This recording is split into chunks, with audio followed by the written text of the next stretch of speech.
एक महिला भक्त वृंदावन से बिहारी जी लेकर अपने घर आई और तभी बाहर से गोलू घर के अंदर आया और माँ से पूछता है कि माँ, यह कौन है? तो मैया ने बोला, ये भगवान है और ये ही हमारे मालिक हैं। अब तो घर में जब भी कोई नई चीज बनती तो सबसे पहले बिहारी जी को भोग लगता। पहले यह सब चीजें गोलू को सबसे पहले मिलती थीं। इससे गोलू बहुत चिढ़ने लगा और मन ही मन ठाकुर जी को कोसने लगा। एक दिन गोलू की माँ काम पर जाते समय बोली, गोलू, यमुना जी से मटके में जल भरकर लाना।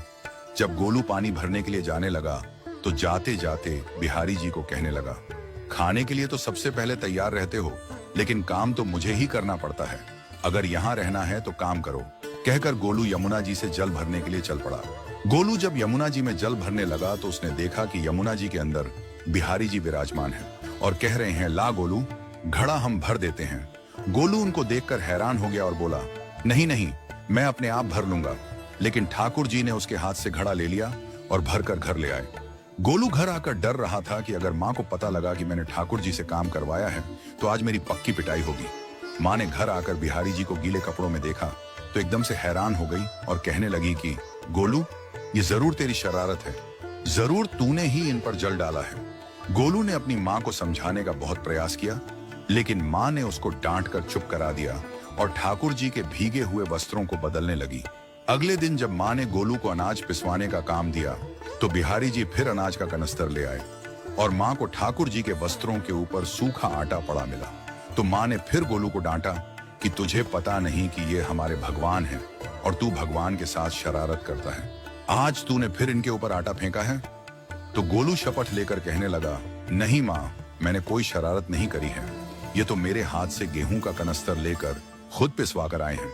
गोलू की माँ आज बहुत गुस्सा हुई।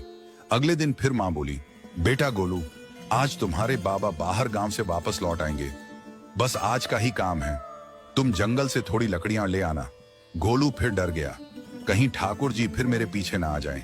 गोलू ने माँ को बोला कि मैं चला तो जाऊंगा, लेकिन बिहारी जी को समझा लो, वो मेरे पीछे ना आई। उसकी माँ हंसकर बोली, हाँ हाँ समझा दूंगी, तुम जाओ तो सही।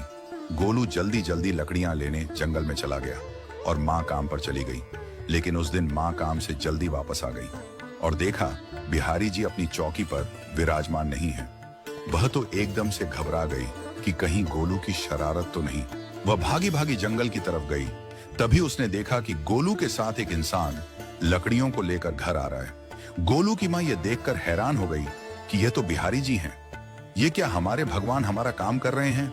इसका अर्थ गोलू ठीक कह रहा था। वह जल्दी जल्दी भागकर ठाकुर जी के पास गई और लकड़ियां उनके हाथ से लेते हुए उनके चरणों में गिरकर रोती हुई बोली, हे बिहारी जी, ये आप क्या कर रहे हो? मुंह गरीब का काम क्यों कर रहे हो? ठाकुर जी मुस्कुराते हुए बोले, हमें तो तेरे बेटे पर बहुत प्यार आता है। सब लोग हमें भगवान समझते हैं, लेकिन एक तेरा बेटा ही था जो हमको अपना मानता था।